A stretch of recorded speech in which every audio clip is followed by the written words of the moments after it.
প্রথমেই আমি একটু ক্ষমা চেয়ে নিচ্ছি আপনাদের সবাইকে সালাম এবং শুভেচ্ছা। আসসালামু আলাইকুম। আমার একটা নির্ধারিত মিটিং আছে, খুবই জরুরি। আজকের এই অনুষ্ঠানের প্রধান অতিথি বিএনপির অ্যাক্টিং চেয়ারপারসন জনাব তারেক রহমান, বিএনপির মহাসচিব জনাব মির্জা ফখরুল ইসলাম আলমগীর, জাতীয়তাবাদী যুবদল, জাতীয়তাবাদী ছাত্রদল এবং জাতীয়তাবাদী স্বেচ্ছাসেবক দলের নেতৃবৃন্দ, অতিথিবৃন্দ এবং আপনারা যারা এখানে উপস্থিত হয়েছেন, ক্ষমা চাইছিলাম যে আমাকে একটু আগে এই অনুষ্ঠান ত্যাগ করতে হবে। আমি চেষ্টা করেছিলাম যে মিটিংটা সরল যায় কিনা, কিন্তু সেটা আসলে সম্ভব হয়নি। গতকাল যখন দাওয়াত পেলাম, আমার মিটিং থাকা সত্ত্বেও আমি মনে করেছি যে এখানে আসা দরকার। বিশেষভাবে গত এক দশকেরও বেশি সময় ধরে, সবচেয়ে বেশি হচ্ছে 2019 সাল, যখন আমরা যুগপৎ আন্দোলন নিয়ে ভাবছি, ফ্যাসিবাদের বিরুদ্ধে রাজপথের চূড়ান্ত লড়াইয়ে প্রস্তুতি নেওয়ার একটা জায়গা তৈরি করার চেষ্টা করছি।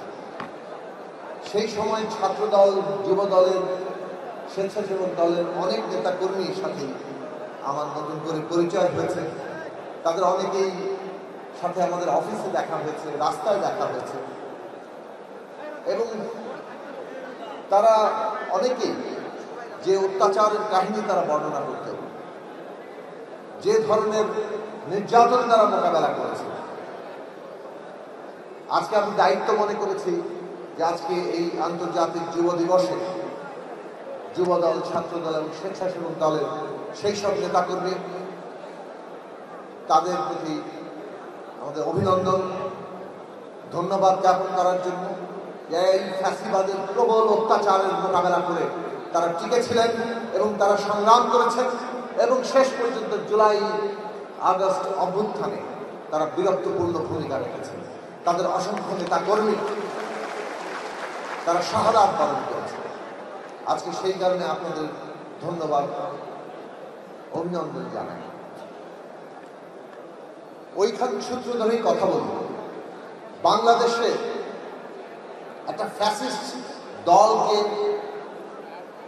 যারা ফ্যাসিস্ট দল হিসেবে নিজেদেরকে পরিণত করেছিল শেখ হাসিনার নেতৃত্বে, এবং কেবল নিজেদেরকেই তারা ফ্যাসিস্ট দলে পরিণত করে, পুরো রাষ্ট্র ব্যবস্থাটাকে, মায়ের সংবিধান সামনে তারা একটা ফ্যাসিস্ট রাষ্ট্র ব্যবস্থা এবং সংবিধানে পরিণত করেছে।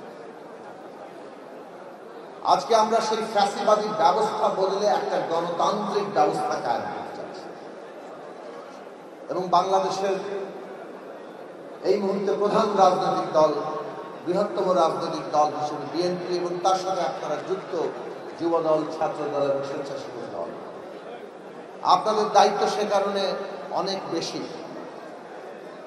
এই যে ফ্যাসিবাদী ব্যবস্থা বদল করে একটা গণতান্ত্রিক ব্যবস্থা কায়েমের প্রশ্ন, এটা যেন কেবল কথার কথা না থাকে, এটা যেন কেবল স্লোগান না থাকে, এটাকে বাস্তবে পরিণত করার প্রশ্ন এবং কর্তব্য আপনাদের সামনে আছে।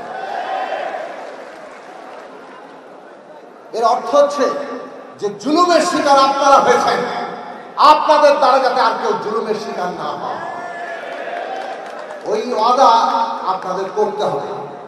এটা হচ্ছে এক, যদি স্লোগান না করে কর্তব্যকে, বাস্তব কর্তব্যকে সত্যি সত্যি মনে করেন।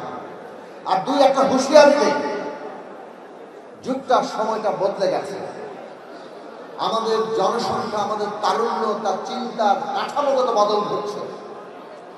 ওই বাস্তবতার সাথে যদি তালও না মেলান, মনে করেন যে আগের মতোই চলবে, এটাও একটু হুঁশিয়ার থেকে, আগের মতো আর জিনিস চলবে না। অতএব পরিবর্তিত বাস্তবতার সাথে এই যুবদল, ছাত্রদল কিংবা স্বেচ্ছাসেবক দল নিজেদেরকে যে পরিমাণে নিজেদেরকে পরিবর্তন করতে পারছে, সেই পরিমাণে আপনারা আগামী দিনের নেতৃত্ব দেওয়ার সক্ষমতা রাখবেন। আমি খুব ভালো ভালো কথা বলতে আসি না, কারণ বাংলাদেশ এমন একটা সন্ধিক্ষণে আছে, হয় আমরা টেক অফ করবো, আর না আমরা মুখ থুবড়ে পড়ব। এরকম একটা সন্ধিক্ষণে যখন আমাদের ভোটারদের অর্ধেক তরুণরা, যখন আমাদের সামনের দিনের বাংলাদেশটা কিভাবে তৈরি হবে প্রায় সিনিয়ররা মেধা দিতে পারেন, তাদের অভিজ্ঞতা দিতে পারেন, কিন্তু গায়েগতরে যদি বলি এই রাষ্ট্রটা কে পরিচালনা করবে, কারা করে তুলবে, সেটা এই পুরো জনগোষ্ঠীর উপর নির্ভর করছে।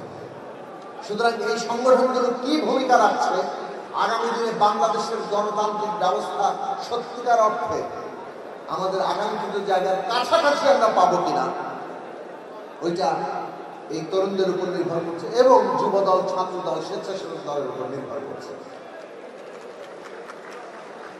এই গুরুত্বের জায়গাটা আমাদের উপলব্ধি করা দরকার।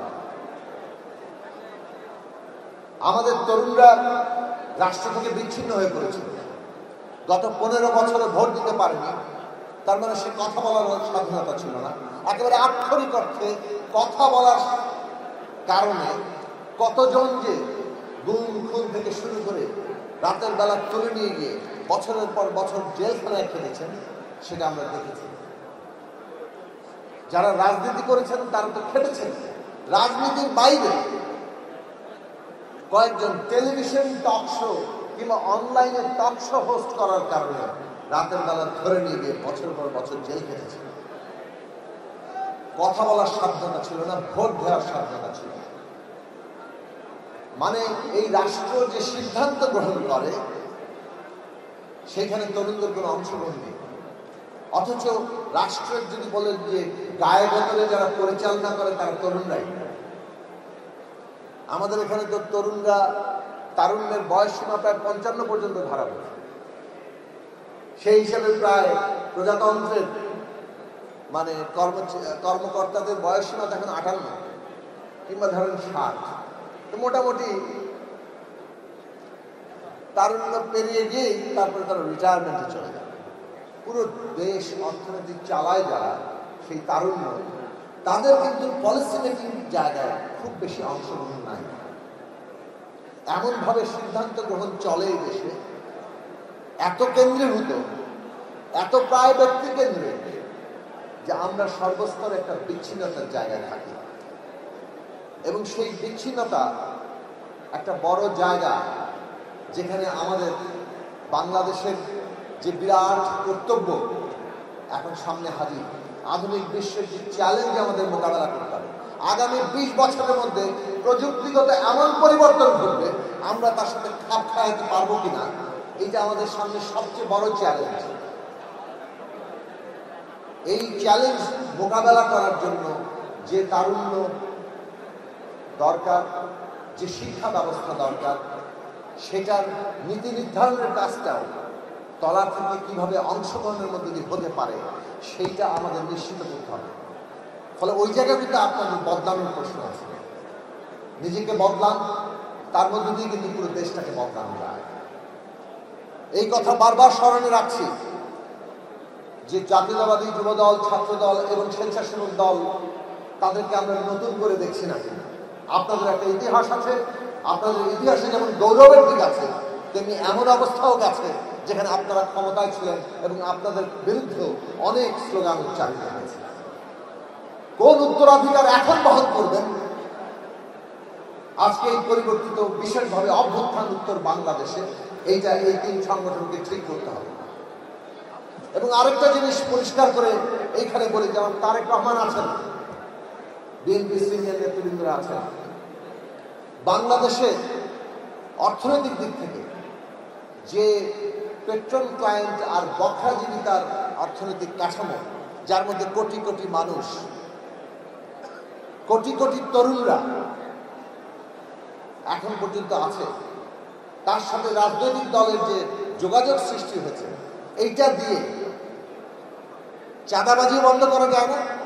এটা দিয়ে আগামীর বাংলাদেশও আমরা কাঙ্ক্ষিত জায়গায় পৌঁছাতে পারব না।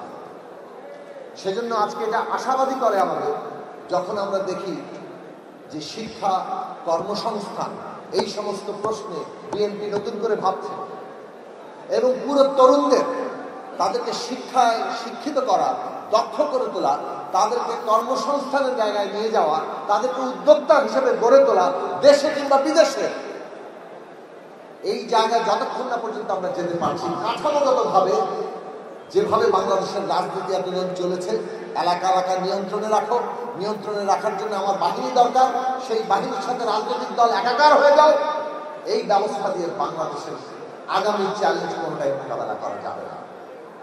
আপনারা নিজেদের প্রস্তুত করেন কিভাবে সত্যিকার অর্থে রাজনৈতিক দল মানে একটা গণতান্ত্রিক ব্যবস্থার অত্যন্ত গুরুত্বপূর্ণ অংশ।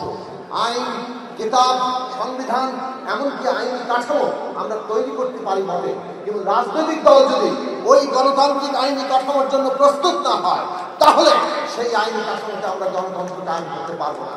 গণতন্ত্র কায়েম করার জন্য সেখানে রাজনৈতিক দলগুলোর প্রস্তুতি, আমাদের তরুণদের প্রস্তুতি, আগামী রাজনীতি বদলে দেওয়ার প্রস্তুতি, সেইটাই বাংলাদেশকে সামনের দিকে নিয়ে যাবে। সেই চ্যালেঞ্জ আপনাদের সামনে, সেই চ্যালেঞ্জ আপনারা পূরণ করবেন, সেই আশাবাদ রেখে আপনাদের আবারও ধন্যবাদ জানিয়ে আমি আমার বক্তব্য শেষ করছি। আসসালামু আলাইকুম।